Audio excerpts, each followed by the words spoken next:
Un saludo a todos, mi nombre es Jesús Almao, soy un estudiante de Ingeniería Electrónica en Computación de la Universidad Yacambú. En este caso estamos en la asignatura de aplicaciones con microprocesadores y vamos a hablar de lo que vienen siendo la construcción de un circuito de cambio de secuencias LED por medio del uso de un buzzer como indicador y por medio del uso del PIC16F84A. Así, comencemos. Antes de pasar a comprender cómo funciona el programa de nuestro PIC, tenemos que comprender cómo funciona la parte física o el hardware de este. Así, viendo el esquemático, podemos ver que el elemento central, es decir, nuestro PIC16F84, es un microcontrolador bastante sencillo. Este tiene solamente dos puertos de GPIO, los cuales son simplemente puertos de entrada o salida digital. Al mismo tiempo también tiene sus entradas para osciladores externos. En este caso tenemos uno. Es un cristal de 4 MHz que se encuentra en configuración con dos capacitores cerámicos idénticos de 18 picofaradios. A su vez también tenemos el pin de Master Clear. Este es el pin de reset, el cual se va a ejecutar cuando ocurra un error en el programa y quisiéramos resetearlo de manera manual. Sin embargo, como no queremos que este Master Clear se active a cada rato, vamos a colocar un resistor pull-up, es decir, un resistor conectado a alimentación con este, y solamente vamos a colocar un botón conectado a tierra, de manera que cuando queramos utilizar el reset simplemente vamos a presionar el botón. Ahora tenemos que ver los elementos conectados a nuestro PIC. Primero, como más notables, vamos a ver estos LEDs que se observan en la parte de abajo. Estos van a ser unos LEDs que vamos a conectar para la secuencia, que vienen a la salida. El puerto B se va a conectar como salida y se va a conectar a estos. Tenemos 5 LEDs rojos y 5 LEDs verdes conectados en secuencia, es decir, un LED rojo, después un LED verde, LED rojo, LED verde y así hasta que se cumpla la secuencia. Sin embargo, también tenemos que tomar en cuenta la protección para estos LEDs, debido a que los LED verdes trabajan, o mejor dicho, tienen un voltaje de umbral de 2.2 voltios, a partir del cual se pasa este y se ilumina nuestro LED. De igual manera, los LED rojos tienen un umbral o un voltaje de umbral de 1.8 voltios. Así vamos a seleccionar el valor más alto de 2.2 voltios. En orden de cumplir con el voltaje requerido para que los LEDs puedan funcionar de manera efectiva y que al mismo tiempo no se supere el voltaje máximo que pueden tolerar, utilizamos resistores. ¿Cómo sabemos a ciencia cierta el valor de resistencia que deben de tener estos? Bueno, esto lo haríamos de acuerdo a la caída de voltaje requerida para bajar de 4.5 voltios a 2.2 voltios, además de tomar en cuenta la corriente. Sabemos que la corriente por las salidas de los LED del PIC sería de 22 miliamperios siempre. Mientras que la caída para que 4.5 voltios bajen a 2.2 voltios sería de 2.3 voltios. De esta manera, utilizando la ley de Ohm, sabemos que esta es voltaje igual a resistencia por intensidad. Si la despejamos para obtener el valor de resistencia, obtendríamos que el valor de 2.3 voltios entre 22 miliamperios nos daría un valor de 105.45 ohmios. Sin embargo, no existe un valor comercial para esto, por lo tanto nos relegamos a utilizar 100 ohmios. Luego, lo primero que podemos notar es que tenemos en el pin 4 del puerto A una resistencia conectada a alimentación, es decir, una resistencia pull-up. Esto es debido a que esta salida es de colector abierto, es decir, que es independiente a la alimentación del PIC. Por lo tanto, tenemos que conectarla a la alimentación de manera independiente. Además de esto, vemos que a RA4 se conecta un buzzer. Esto lo hacemos por medio de un transistor, tanto como para amplificar la corriente que pasa por este, como para que podamos controlar la frecuencia a la que este funciona. Porque si se superara el valor de voltaje, que en este caso va a ser de 5 voltios, podríamos obtener un sonido muy alto. De esta manera, tendríamos todas las conexiones y podríamos observar ahora el programa. Si vemos el programa, lo primero que vamos a notar es que vamos a incluir una librería, es decir, no vamos a asignar de manera individual los registros, sino que ya vamos a tenerlo todo en una sola librería. Esto lo hacemos por medio de include y colocamos el nombre que es p16f84a.inc. Con list importamos los comandos concernientes al 16f684 y lo hacemos. Entonces, luego pasamos a declarar las variables. ¿Qué hace cada variable? Con count, count va a ser el contador que va a llevar la secuencia. Es decir, cuando presionemos el botón, este contador va a aumentar y va a cambiar la secuencia. Delay, delay 1 y delay 2 son las variables que se van a encargar de determinar el valor de retardo.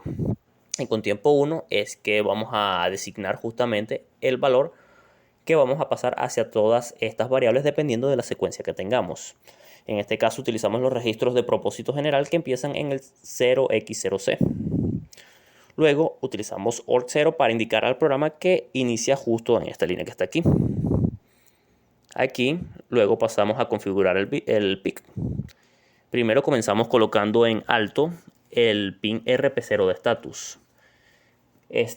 Vamos a comenzar primero con el banco 1 de memoria, ya que aquí es donde se encuentra TISA y TRISB, que son los pines que determinan si los bits del puerto A y del puerto B son salida o entrada.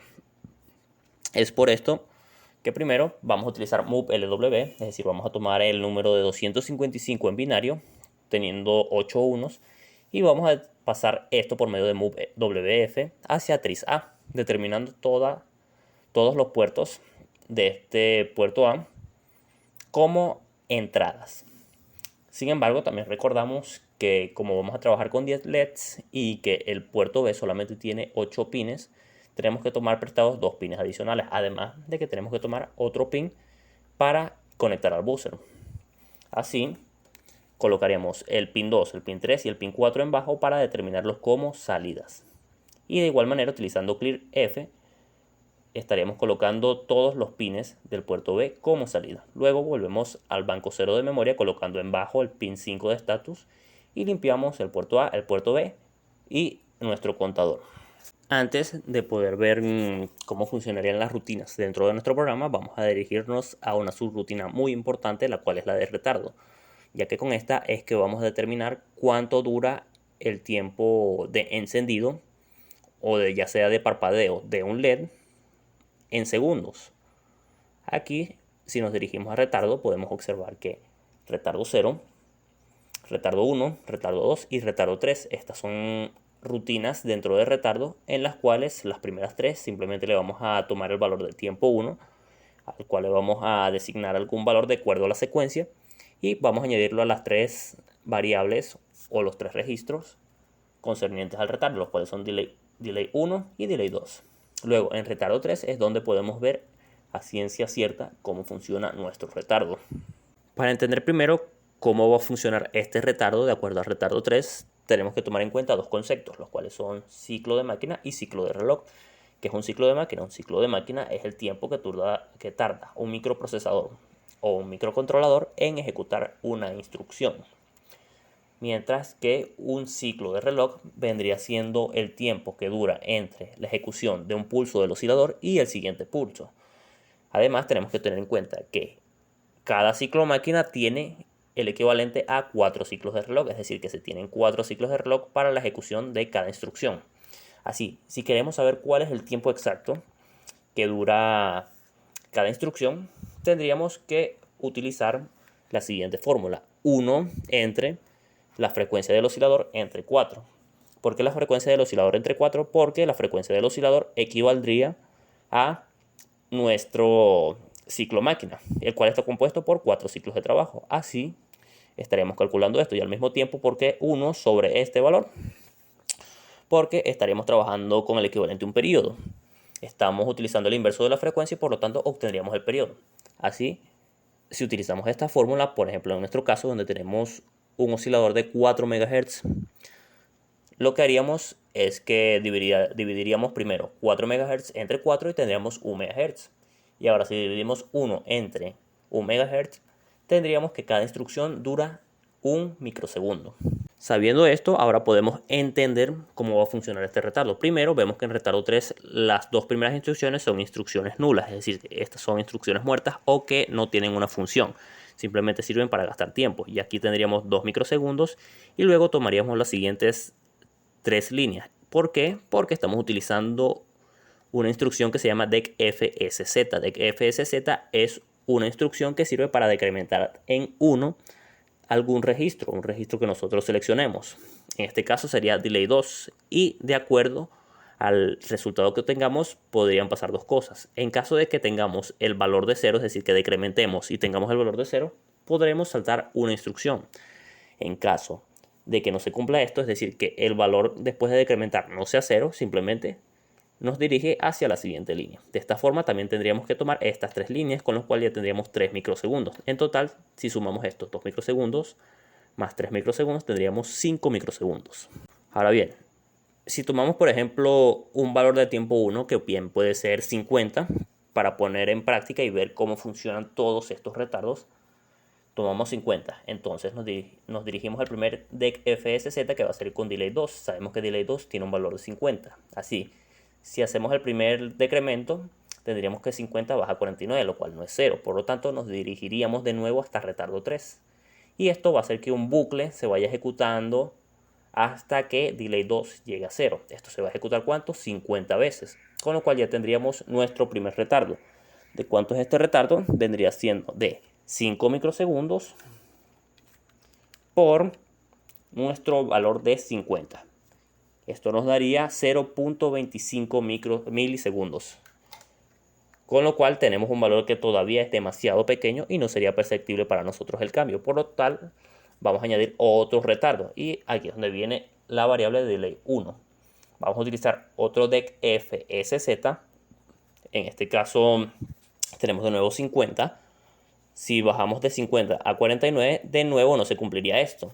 Por lo tanto, iríamos hacia retardo 2. ¿Qué hace retardo 2? Retardo 2 le vuelve a asignar el valor de 50, que está en tiempo 1, a nuestro delay 2. Y luego pasamos a retardo 3 y se volvería a repetir esto de nuevo.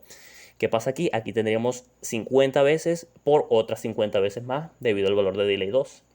De esta forma, si multiplicamos 50 por 50, tendríamos 2500 veces que tiene que repetirse este bucle para que llegue a 0 nuestra variable de delay 1. De esta forma, si multiplicamos estos 2500 por 5e a la menos 6, que viene siendo 5 microsegundos, tendríamos 12,5 milisegundos, lo cual es una cantidad más respetable, pero todavía no se llega a poder percibir si existe un cambio. Ahora, cuando delay 1 llegue a 0, vamos a añadir otro retardo, que va a ser nuestro delay. Vamos a utilizar el DEC FSZ ahora con 50 de nuevo.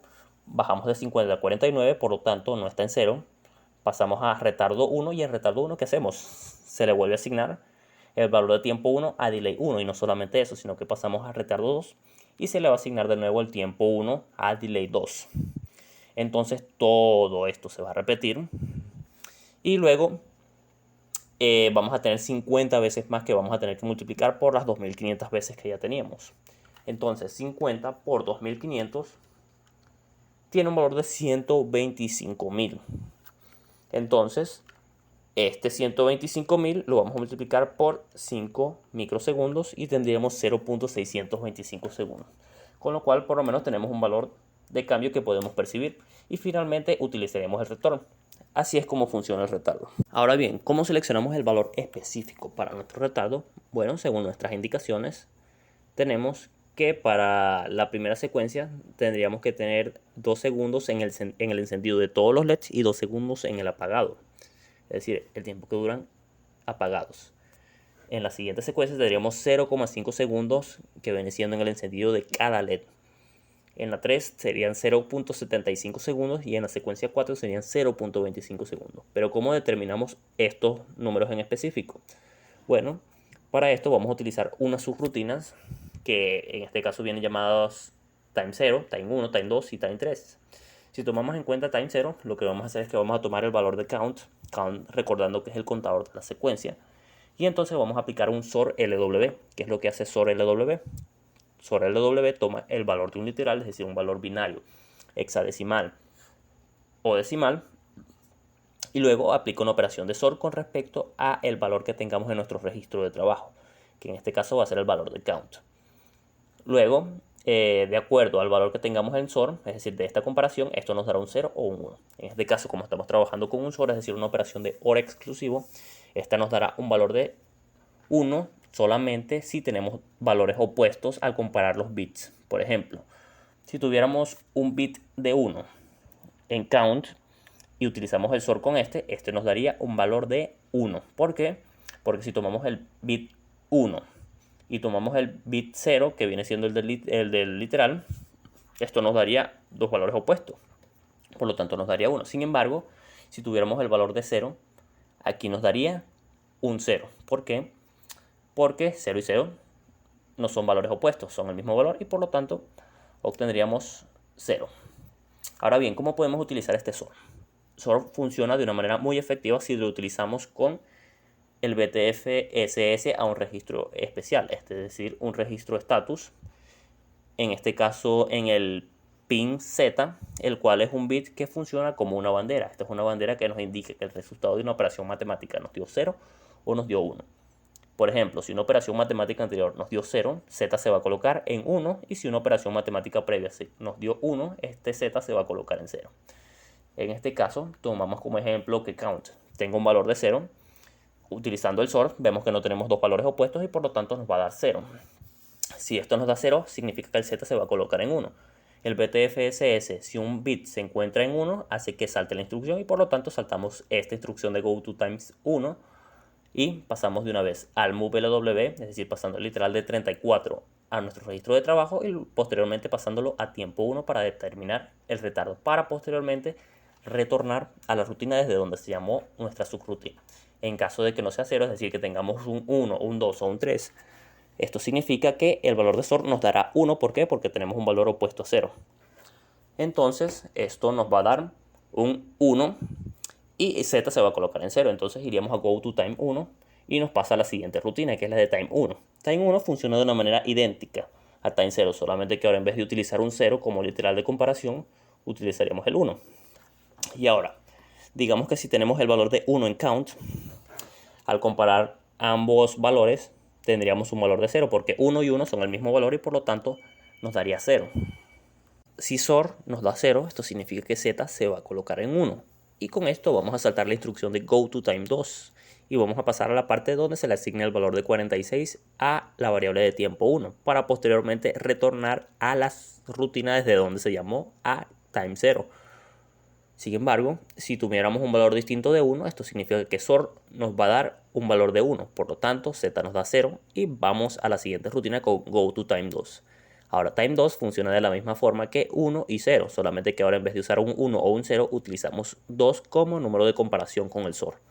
Si tuviéramos el valor de 2, sabemos que nos va a dar un valor de 0 el SOR, Z nos da un valor de 1 y saltamos el GoToTime3 para asignar el valor de 53 a tiempo 1 y regresar a la rutina desde donde se llamó la subrutina. Sin embargo, si no tenemos el valor de 2, simplemente SOR nos da un valor de 1, Z nos da un valor de 0 y pasamos a Time3. Finalmente, en Time3 no hace falta comparar con ningún SOR. ¿Por qué? Porque ya sabemos que no es ni la rutina 0, ni 1, ni 2. Por lo tanto, tenemos simplemente la última rutina. Así, simplemente le asignamos el valor de 36 a la variable de tiempo 1 y regresamos a la rutina desde donde se llamó la subrutina. Ahora podemos pasar a ver cómo funciona el programa principal. Comenzamos viendo que el inicio tenemos una instrucción de BTFSS. Esta es una instrucción que nos permite verificar si un bit específico se encuentra en 1 o en 0. En este caso va a ser el pin RA0 o el pin 0 del puerto A. Si se encuentra en 1, esto significa que el botón está presionado. Si no está presionado, entonces el botón o el pin va a tener un valor de 0. De esta forma, si el valor es 0, simplemente va a seguir hacia la instrucción de GoToSelect, que va a ser la subrutina, mejor dicho, la rutina de selección de efecto de la secuencia. Si el valor es 1, es decir, que está presionado el pin 0 del puerto A, vamos hacia la subrutina de sumar. Llamamos a sumar. ¿Qué es lo que hace sumar? Sumar empieza colocando en alto al pin RA4 o el pin 4 del puerto A. Este es el que se encuentra conectado al buzzer. Vamos a tomar el literal de 84 y se lo vamos a asignar al tiempo 1. Esto es para darle un valor de 3 segundos al retardo que va a tener el buzzer cuando se enciende. Si comprobamos esto, utilizamos 84 al cubo y lo multiplicamos por los 5 microsegundos del bucle, tendríamos un valor de 2.96 que podemos redondear a 3 segundos, justamente lo que estamos buscando. Luego de llamar al retardo, vamos a tomar el valor de 1 y se lo vamos a sumar a count. ya que queremos que aumente el número de la secuencia. Vamos a tomar este valor de count y por medio del SOR ahora vamos a compararlo con el 100, que es el equivalente a 4 en binario. ¿Para qué hacemos esto? Para que cuando se llegue al valor de 4 simplemente limpiemos el valor de este contador, que es justamente lo que pasa. Si tuviéramos este valor, es decir, 100 o 4 en binario, y utilizáramos una operación de comparación con SOR, aquí obtendremos un valor de 0. ¿Por qué? Porque son el mismo valor, no es un valor opuesto, y por lo tanto esto nos daría 0. Esto significa que z tiene un valor de 1 y por lo tanto con el BTFSS saltamos una instrucción y con CLRF vamos a limpiar justamente la variable count. En caso de que no tengamos el valor de 4, es decir, que tenemos 0, 1, 2 o 3, este sería un valor distinto del que tiene 100. Por lo tanto, esto nos daría un valor de 1 y z nos da un valor de 0 y simplemente retornamos a la subrutina, a la rutina desde donde se llamó la subrutina de sumar. Una vez que volvemos justo al punto desde donde se llamó sumar, simplemente pasaríamos a la siguiente rutina, que es suma. Suma actúa como un antirrebote. Aquí vemos que tenemos la instrucción BTFSC, que funciona de la forma opuesta a BTFSS. Esta nos permite saltar una instrucción si el pin se encuentra en 0. En caso de que no, seguimos a la instrucción siguiente. Ahora estamos verificando de nuevo el pin 0 del puerto A. Esto es para verificar si el botón sigue presionado o no. En caso de que el botón siga presionado, es decir, que se encuentre en 1, simplemente nos vamos a dirigir a suma y este bucle se va a ejecutar infinitamente hasta que lo dejemos de presionar. Una vez que sea 0, es decir, que se deja de presionar el botón, saltamos esta instrucción y pasamos a select, que es la que nos permite seleccionar la secuencia. Ahora, si observamos la rutina de select, lo primero que podemos ver es que llamamos a time 0, la subrutina, donde de acuerdo al valor que tuviera la secuencia, es decir, el contador count, iríamos a asignarle un valor a time 1 para que se lo diera a los valores de retardo. Luego de regresar de time 0 o alguna de las subrutinas que de verdad tenga el número que coincide con el de la secuencia, pasamos a tomar el valor de count como FW. Luego con addWF sumaríamos el valor que tiene count con PCL, que es PCL. PCL es un registro que equivale a nuestro contador de programa, el cual lleva la posición de la línea de programa específica, es decir, actuando más como un puntero. Así, si por ejemplo tuviéramos un valor de 0 en nuestro count y utilizáramos addWF con PCL, en este caso estamos utilizando F para que se guarde en el mismo PCL. Entonces, si utilizáramos este 0 y se lo sumáramos a PCL, no se salta ninguna instrucción. Simplemente seguiríamos con la siguiente instrucción, que es 1. En caso de que se utilizara, por ejemplo, 1 en count, entonces le sumaríamos al PCL 1. ¿Esto qué va a significar? Que vamos a saltar una instrucción cuando pasemos a la siguiente. Entonces, en vez de ir a 1, iríamos a 2. Lo mismo pasa si en vez de tener 1 tenemos 2, donde en vez de saltar 1, saltaríamos 2 y así hasta llegar a 4. Finalmente, si observamos cada una de las rutinas, comenzando con 1, podemos ver que primero se coloca en alto el pin 2 del puerto A. Esto debido a que es el último LED a la derecha y esta secuencia requiere que vayamos de derecha a izquierda. Entonces, después de colocar este puerto en alto, llamamos al retardo. ¿Cuál sería este retardo? De acuerdo a time 0, se le asigna a este valor justamente 34. Y de esta forma, si calculáramos este retardo, tendríamos que 34 al cubo multiplicado por 5 microsegundos tendría un valor de 0.196 que podemos redondear a 0.2 segundos. Como tenemos 10 LEDs, esto significaría que para encender cada LED tendríamos un tiempo de 2 segundos. Es decir, para encender todos estos LEDs, luego lo apagamos y vemos que esta secuencia se va repitiendo, le vamos añadiendo a cada uno de los LEDs. Y una vez que se prenden todos estos LEDs y se ejecuta el último retardo, lo que hacemos es que colocamos el puerto B en bajo y colocamos en bajo tanto el pin 2 del puerto A y el pin 3 del puerto A. Esto para que todos los LEDs estén apagados. Y finalmente, con MUPLW en 73 le cambiamos el tiempo a tiempo 1 y lo llamamos de nuevo retardo. Esto significaría que ahora tendríamos un nuevo retardo de 73. Si multiplicamos 73 por 73 por 73 o lo elevamos al cubo y lo multiplicamos por 5 microsegundos, tendríamos 1.95 segundos, que podemos redondear a 2 segundos. De esta forma tendríamos que para el encendido total de los LEDs serían 2 segundos y otros 2 segundos que durarían apagados. Para la secuencia 2, ahora tendríamos una secuencia que se mueve desde el centro hacia afuera. Es por esto que ahora colocamos en alto a los pines 2 y 3 del puerto B, mientras que colocamos en bajo el resto. De esta forma lo movemos al puerto B y llamamos a retardo. ¿Cuál sería nuestro retardo ahora? Retardo ahora tendría un valor de 46, que si lo calculáramos sería 46 al cubo por 5 microsegundos. Tendríamos un valor de 0,49 segundos, que se redondea a 0,5 segundos. Esto significa que para el encendido del cambio de secuencia, es decir, que pasamos, por ejemplo, en esta secuencia donde tenemos los del centro, luego pasamos a los siguientes LEDs, tomaría 0,5 segundos en cada una. Luego vemos que al final terminamos colocando el bit más significativo del puerto B, es decir, el bit que se encuentra más a la izquierda encendido, y el bit menos significativo, es decir, el bit del pin 2, se coloca en encendido también, teniendo así el final de esta secuencia, colocando el retardo y luego volviendo a ese inicio donde verificamos si se presiona el botón para aumentar la secuencia o si continuamos la secuencia.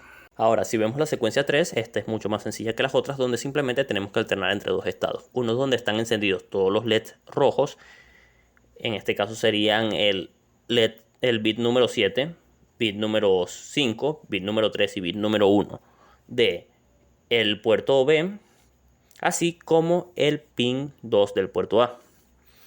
Y el otro estado vendría siendo los pines 6, 4, 2 y 0 del puerto B, así como el pin número 3 del puerto A. Mejor dicho, el pin número 2 del puerto A. Entonces, podemos también verificar cuál es el retardo que se asignó para el cambio entre estos dos estados. Si vemos a nuestro time 2, podemos verificar que tenemos un valor de 53. Si hacemos el cálculo de nuevo, 53 elevado al cubo por 5 microsegundos, tendríamos un valor de 0,74, que en este caso tomaríamos como 0,75 segundos. Eso es lo que duraría en cambiar entre cada secuencia. Para la secuencia 4, ahora notaríamos que tenemos justo el opuesto de la secuencia número 2, donde en vez de ir de adentro hacia afuera, iríamos de hacia afuera hacia adentro. Así, comenzamos justo donde terminó la secuencia 2, que vendría siendo con el bit más significativo del puerto B en alto, y el bit número 2 del puerto A también colocado en alto. Luego lo movemos al puerto B y llamamos a retardo. En este caso, el retardo, según time 3, tendría un valor de 36.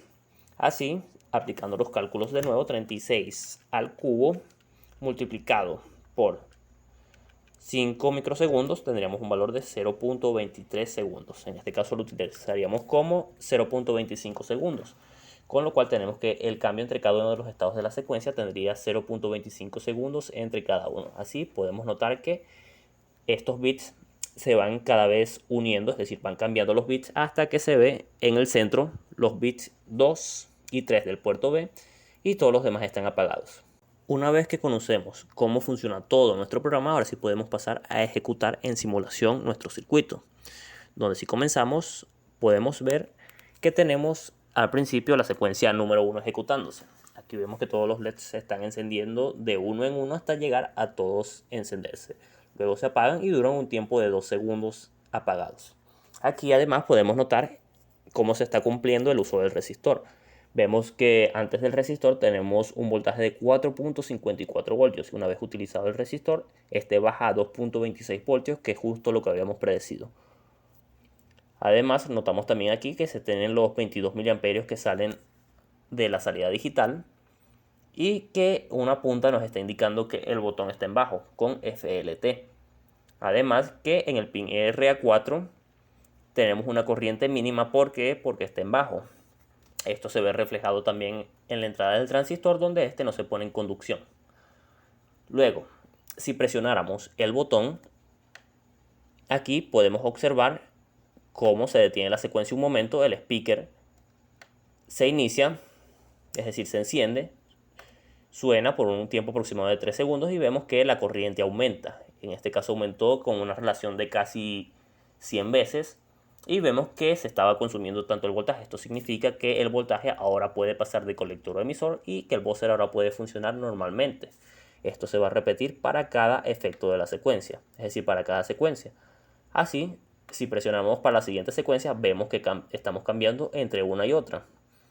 De igual manera, el tiempo en la secuencia vemos que cambia y que de esta manera se cumplen todos los parámetros establecidos. De esta forma podemos ver que nuestro PIC está funcionando y que podemos implementar nuestro programa sin ningún problema. De esta forma, espero que la información presentada les haya servido de ayuda, haciendo una descripción breve de cómo funciona el PIC 16F84, así como instalarle un oscilador de cristal, cómo funciona un contador, cómo funcionan los retardos y cómo llevar a cabo una secuencia de efectos LED. Al mismo tiempo, cómo colocarle un buzzer y cómo hacer que funcione con una salida digital, colocándole un transistor.